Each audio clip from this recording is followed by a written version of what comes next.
Bonjour à tous, bonjour à toutes. Dans cette vidéo, qui sera consacrée à l'écriture, j'essaierai de répondre à la question suivante. Comment attirer un public atypique et comment repousser surtout un public normopensant quand on écrit? Alors je vais surtout m'appesantir sur le titre des livres que vous écrivez, il est très très important. Vous savez que le titre, ça fait tout parfois, hein. Un titre qui accroche, c'est triste de le dire, hein, c'est triste, mais quand on n'est pas connu, on est obligé de procéder ainsi parfois, et quand on veut des lecteurs, hein. Moi, je voudrais surtout des lecteurs concernés. Je vous expliquerai un peu pourquoi et comment je vais faire, comment je procède pour tenter de les intéresser, de les attirer. Eh bien, quand on écrit, il faut que le titre accroche un lecteur, hein, et un certain type de lecteur. Alors moi, mon but, ce n'est pas tellement d'attirer les profils atypiques, parce que déjà, il faudrait que j'attire un profil atypique qui me ressemble, parce qu'on n'est pas tous pareils. Il y a des atypiques qui ne seront absolument pas sensibles à ce que je fais, à mon travail d'écrivain, et d'autres qui le seront. Mais je voudrais surtout repousser, une bonne fois pour toutes, euh, les profils normaux-pensants. Alors déjà, je vais peut-être prendre un exemple de deux livres que j'ai écrits, des livres de souvenirs. Alors l'un a attiré des normaux-pensants et il a attiré des lecteurs, mais il n'a pas attiré les lecteurs qui m'intéressent moi. Alors, qu'est-ce que c'est qu'un lecteur qui m'intéresse? Je vous l'expliquerai, je termine. L'autre, par contre, n'a pas attiré de lecteurs du tout, à part des gens que je connais, mais il n'a pas attiré de normaux pensants. Et là, ça me fait du bien parce que ça me fatigue à la longue d'attirer des normaux pensants. Ça ne m'intéresse pas. C'est comme si je n'avais rien vendu. C'est comme si je n'avais pas eu de lecteur. Encore que, même, j'en tire quand même certains constats importants que je vous expose justement dans cette vidéo. Alors, donc, qu'est-ce que j'appelle un bon, entre guillemets, lecteur, hein, un lecteur qui me convient? C'est quelqu'un qui va tomber sur un de mes livres pour une raison ou pour une autre, peu importe, hein, et qui va se dire, voyons, je voulais lire ce livre parce qu'il parlait de souvenirs qui se déroulaient à Montluçon. Ça ne correspond pas forcément à ce que je souhaitais, puisque j'aurais voulu quelque chose de plus historique, de plus précis sur des monuments, sur des sites liés à cette ville. Ce n'est pas cela qu'il a écrit, ce Pierre Calmar, il n'a pas écrit ça exactement, ou du moins il l'a écrit, mais pas seulement, puisque effectivement il y a dans les livres auxquels je pense des passages historiques qu'on ne peut pas deviner, hein, que j'ai trouvé des choses grâce notamment à Delcamp, hein, à des documents de Delcamp, et ce n'est pas si évident que cela à trouver, hein, si on ne fait pas de recherche, mais je ne suis pas pour autant aux archives de Montluçon. Mais bon, voilà. Donc, ce Pierre Calmar, il a produit un livre qui ne correspond pas à ce que je souhaitais, c'est-à-dire que je voulais un livre plus historique. Lui, il était plutôt dans les souvenirs personnels, il détaille les choses, ce qu'il a vu, ce qu'il a entendu, ce qu'il a senti, ce qu'il a ressenti. En fait, son livre, il se déroule à Montluçon. Montluçon a une importance dans ce livre, effectivement, mais Montluçon a de l'importance pour un tiers. Les deux autres tiers, en fait, c'est ça qui est important. C'est ce qu'il écrit dans les deux autres tiers qui comptent le plus. Montluçon, c'est très bien, mais c'est surtout la perception qu'il a de cette ville, la perception qu'il a de sa vie, de son enfance notamment, et plus adolescence et jeunesse, hein. Et ce qui est intéressant aussi, c'est ce qu'il écrit entre les lignes qu'il ne dit pas et qui crée une certaine ambiance. Voilà.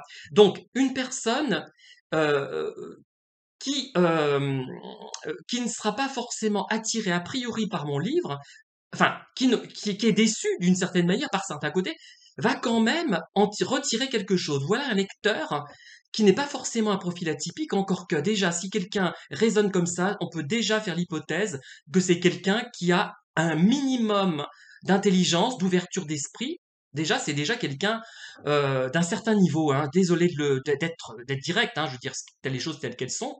C'est déjà quelqu'un d'intelligent. Moi, par exemple, j'avais acheté, je vous en avais parlé, hein, c'était à Aldi, hein, ils vendaient des livres pas très chers, neufs. C'était un livre de Florence Aubenas, hein, dites-moi, je prends, j'ai pas vérifié mes sources parce que l'exemple vient de me venir à l'esprit à l'instant, hein. Ça s'appelait Les Quais de Ouistreham. Alors moi, Ouistreham, j'en avais une approche poétique, lyrique, parce que je trouve que ce sont des plages, c'est ce nord de la France, à Côte d'Opale, je crois, où vraiment il y a une poésie, une sorte d'ambiance mortuaire, mais dans le bon sens du terme, un peu comme à Vichy d'ailleurs, hein, ou même à Montluçon, et à laquelle je suis sensible. Je suis sensible à cette ambiance, hein. Donc, j'attendais ça.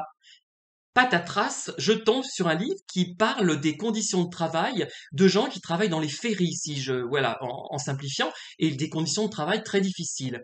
Eh bien, comme je suis un lecteur intelligent, je suis pas un crétin, voilà, je dis franchement, hein, faut dire ce qui est, je suis pas idiot, je me dis, mais ce n'est pas ce que j'attendais, mais c'est intéressant quand même. Voilà, ça m'apporte autre chose, ça m'apporte une autre ouverture. C'est comme quand dans un marché aux puces, on cherche des objets.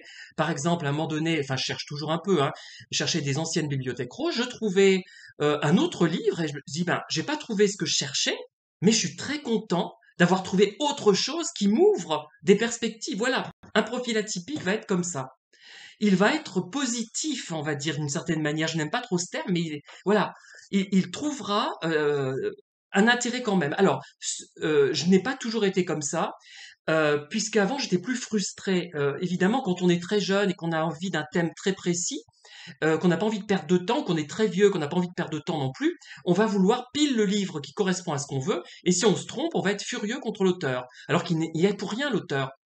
Et on se rend compte que ces gens, ils cherchent quelque chose de très précis et ça masque complètement, ça occulte toutes les qualités que peut présenter le livre en question, hein, qu'ils ont acheté par erreur, d'une certaine manière. Alors que moi, je suis beaucoup plus évolué, moi je le dis, hein. Je laisse tomber la fausse modestie, je le sais, je suis plus évolué, peut-être plus intelligent, peut-être plus ouvert, surtout ça, je crois, hein, plus sensible, ça c'est une évidence, ça vous l'avez compris depuis au moins depuis le début de mes vidéos, je pense, ceux qui me suivent depuis le début.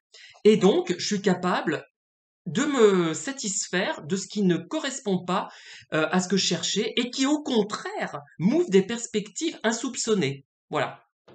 Mais tout le monde n'est pas comme ça. Alors, un normopensant ne réagira généralement pas comme ça. Sauf si c'est un normopensant intelligent, c'est-à-dire que c'est quelqu'un déjà qui est proche du profil atypique finalement. Le normopensant intelligent n'est pas comme ça. Voilà. Je dis pas que les autres sont bêtes, mais ce sont des gens, à mon avis, qui sont, je vais vous expliquer à peu près le profil que ça peut être, hein. Sont des gens, donc, normopensants, c'est sûr. Ce sont souvent des hommes hétérosexuels qui sont formatés, j'ai remarqué. Voilà.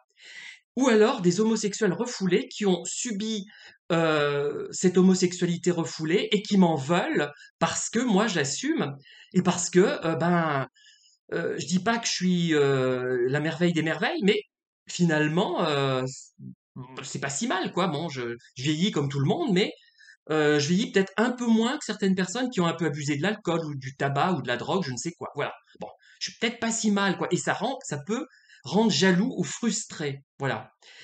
Euh, et ce sont des gens qui sont égocentrés, qui veulent qu'on parle d'eux. Par exemple, si on parle, je sais pas moi, de l'avenue Étienne Guillemin, si quelqu'un y a vécu et que je n'en parle pas, si je parle de cette rue mais sans parler de cette personne, ben, elle va m'en vouloir et elle va sanctionner mon livre de façon très négative, hein, souvent. Voilà, c'est un normopensant. Alors qu'un profil atypique va être peut-être pas content, au départ du 20 zut, il va pas parler de moi, mais l'idée, c'est peut-être, tiens, si j'allais le voir, ce Pierre Calmar, peut-être que justement, il me connaît pas, tout simplement, il me connaît pas, donc il peut pas parler de moi, je le connais pas. On ne peut pas connaître tout le monde.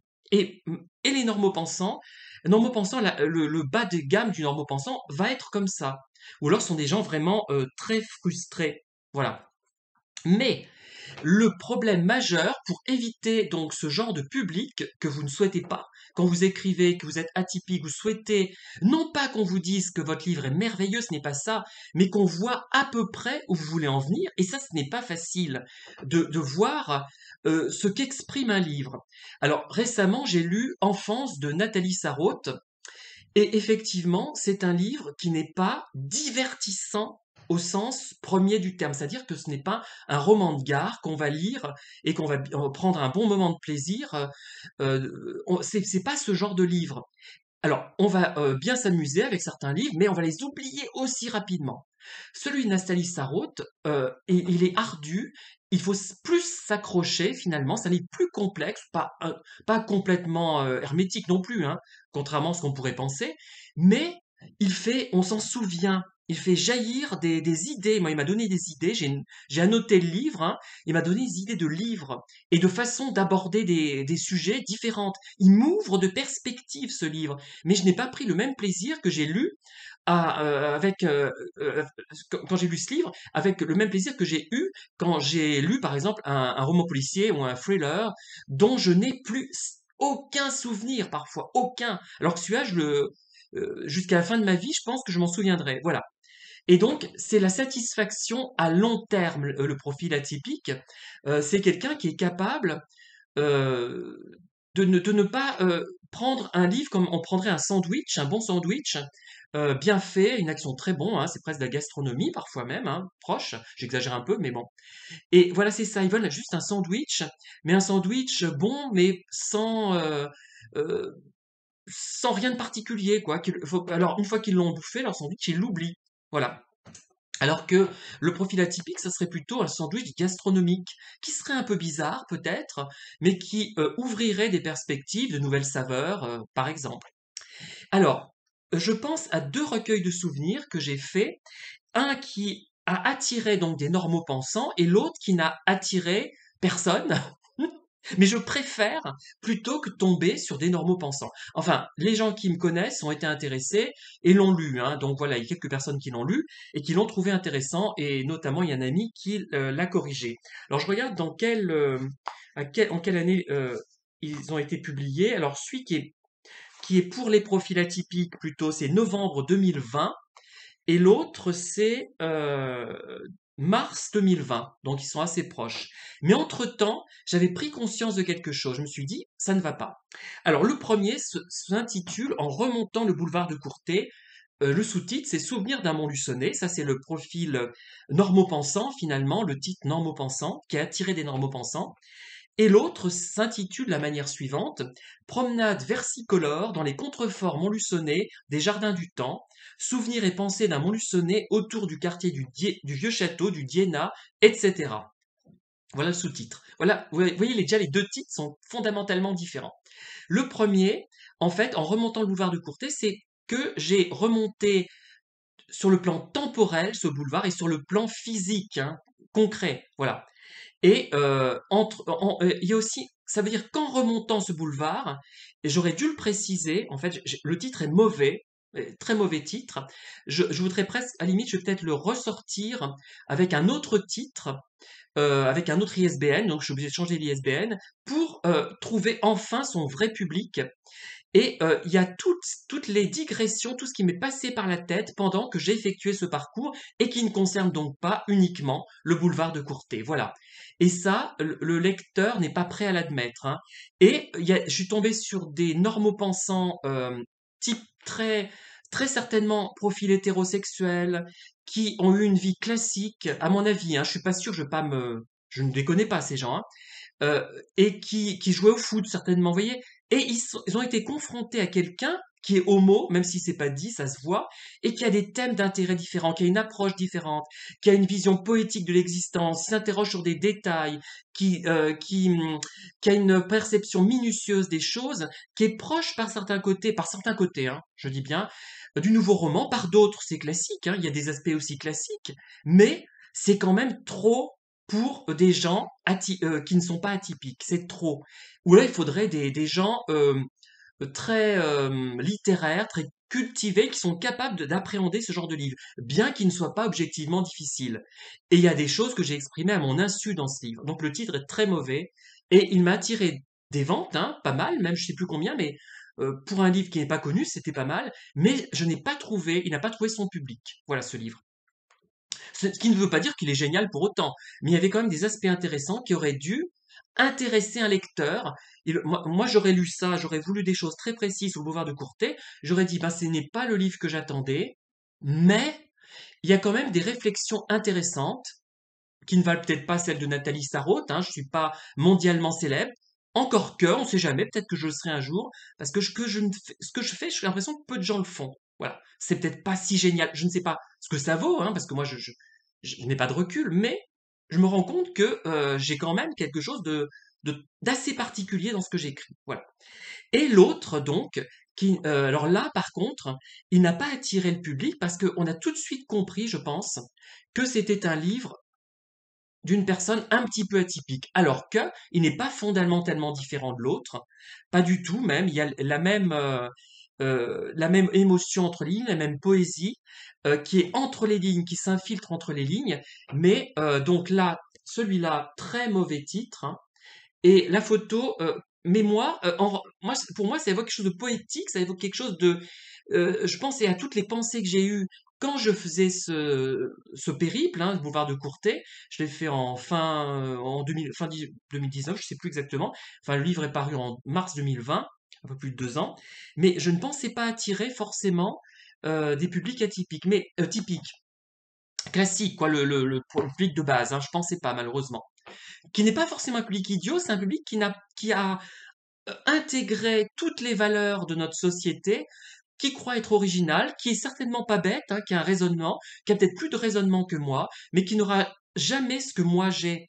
euh, et qui est impossible à avoir. C'est une vraie intériorité, une intériorité un peu originale. Bon, j'ai des côtés beaufs moi aussi, hein, évidemment.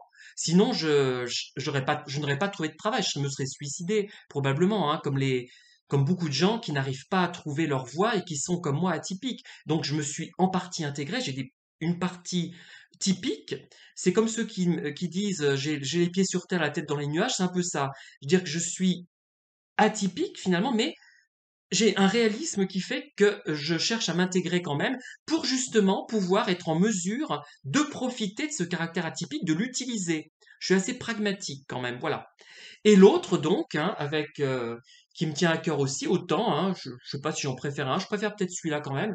Et j'ai compris entre-temps l'erreur que j'avais commise. Hein, je ne sais pas pourquoi. Il y a un autre titre qui n'a pas été compris du tout des lecteurs, hein, c'est Le chemin des mallettes. Enfin, il a été compris des lecteurs qui sont intéressés par la poésie, notamment, j'ai remarqué. J'intéresse des gens qui écrivent la poésie. Bon, apparemment, donc il y a cette dimension. Ce n'est pas la seule, hein. Il faut aller au-delà de ça, à mon avis. Enfin, au-delà. C'est pas que la poésie soit inférieure à quoi que ce soit, mais il n'y a pas qu'une perception poétique. Il y a cette impression que le monde est très mystérieux. Il y a un mystère du monde que je n'ai pas résolu, que je n'ai peut-être pas envie de résoudre, parce que justement le mystère, comme dans les romans policiers, vous voyez, ça tombe à la fin, ça tombe lourdement. C'est pour ça que j'aime ça, mais je n'aime pas ça en même temps, parce que une fois que le mystère est dévoilé, le livre perd finalement une partie de son sens. Sauf certains très grands auteurs qui créent des ambiances et qui proposent une alternative, c'est-à-dire une double solution possible. Par exemple, une solution dans le fantastique, une solution réaliste, une solution fantastique. On peut choisir l'une ou l'autre. Je pense à John Dixon Carr, hein, comme tout le monde, que vous avez lu bien sûr, et, euh, et d'autres qui vont peut-être, par exemple, à la fin du livre, on apprendra dans le second volume, je dis n'importe quoi, que celui qui a été arrêté n'est pas le coupable. Vous voyez, ou alors une ambiguïté sur les raisons le meurtrier est peut-être un criminel, mais il y a quelque chose qui explique son geste et qui le rend absolument innocent par certains côtés. Vous voyez, enfin bref, bon, toutes les variantes sont possibles. Et là, je vous donne des exemples finalement assez normaux pensants, hein. Parce que je parle de profil atypique, mais je ne suis pas encore certainement le profil le plus atypique qu'on puisse trouver, parce qu'il y a des degrés, hein, il y a des degrés là-dedans, à mon avis, hein. Il y a des gens qui sont beaucoup plus atypiques que moi, qui sont beaucoup plus créatifs, beaucoup plus intelligents, ça c'est une évidence. Mais déjà, je les plains sincèrement, hein, sauf s'ils ont trouvé vraiment un créneau pour exprimer tout cela. Je les plains très sincèrement parce que la vie n'est pas facile pour des gens comme moi déjà, hein, c'est très difficile. Et elle doit être d'autant plus difficile pour des personnes. qui sont vraiment dans le qui ont vraiment un grand talent ou voire du génie et qui sont en difficulté du fait de la beaufrie ambiante, voilà on va dire, hein, en simplifiant un petit peu à l'extrême. Merci de m'avoir écouté, à très bientôt. Bonne fin de journée, au revoir.